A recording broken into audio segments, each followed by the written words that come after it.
Le rapport est intéressant, effectivement, bon, il est technique et en soi, il a assez peu de portée politique, encore que, et ça va me permettre de pouvoir m'appuyer dessus pour vous interpeller sur la politique du logement.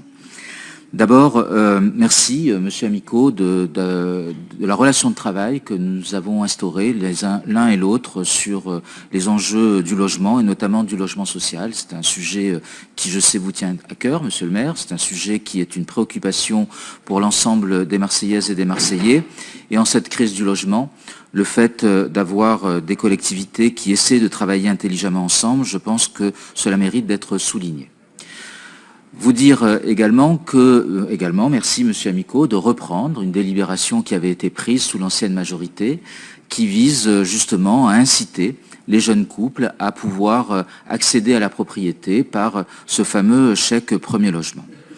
Mais comme cela a été dit à l'instant par Laure Agnès Caradec, la société évolue, la société change et les besoins aussi évoluent.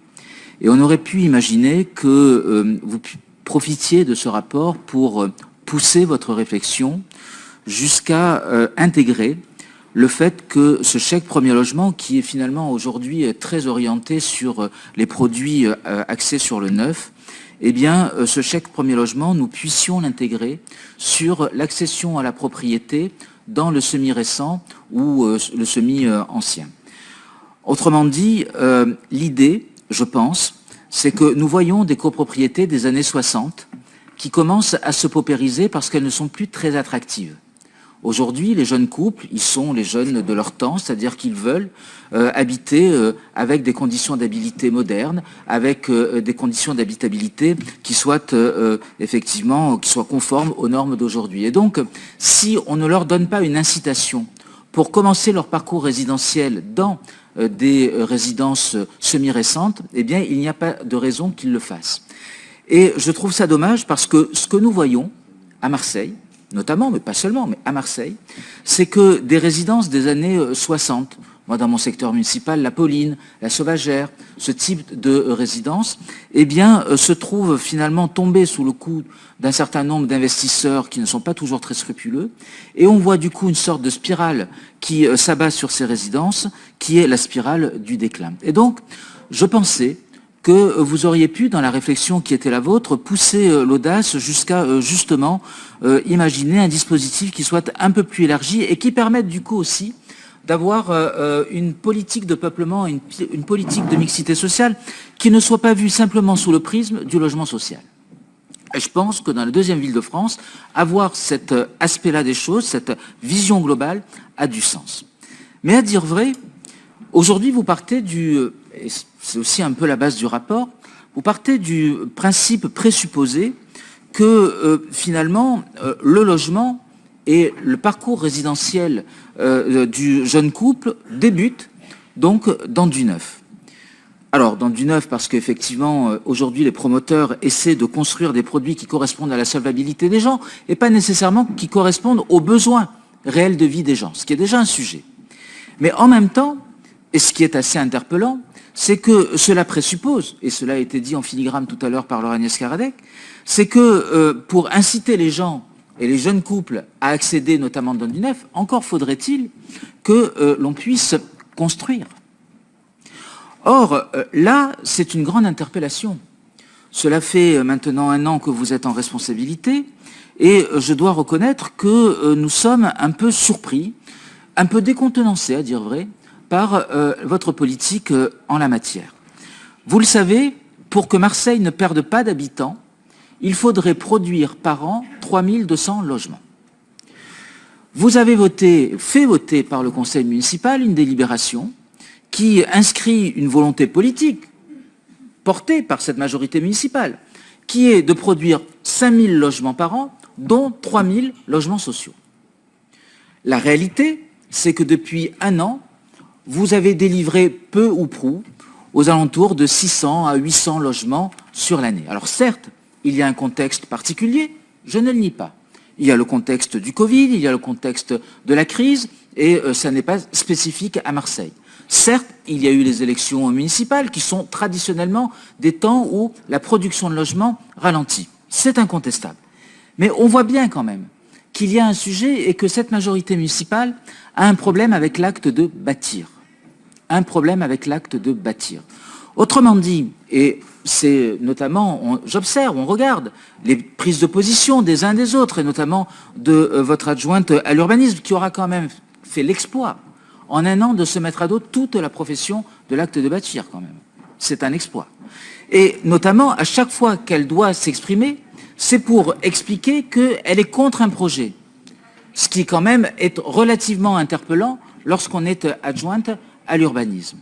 Et donc, aujourd'hui, nous avons des objectifs de production de logements parce que nous sommes en crise du logement. La crise, je le redis, elle ne touche pas que Marseille, mais elle s'accentue à Marseille. Il faut produire du logement social, on est d'accord, et on y travaille avec Patrick Amico. Il faut produire du logement intermédiaire, il faut produire du logement classique pour de l'accession libre, il faut produire pour que toutes les Marseillaises et les Marseillais puissent se loger.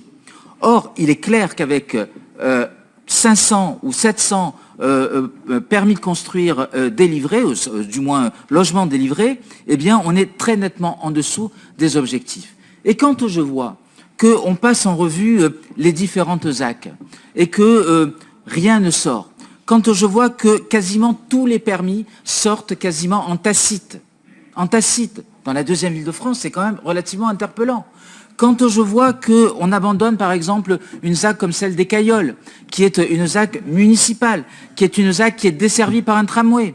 Donc je me pose la question de savoir quelles sont, quelque part, les grandes orientations de la politique du logement qui feraient que vous entriez dans une phase de développement urbain. Parce qu'on ne peut pas, d'un côté, dire que cette ville a besoin de logement, que les Marseillais ont besoin de se loger, d'une part, et d'autre part, eh bien, ne pas délivrer ce dont cette ville a besoin. Sur également le logement en hypercentre, et notamment la réhabilitation du centre ancien.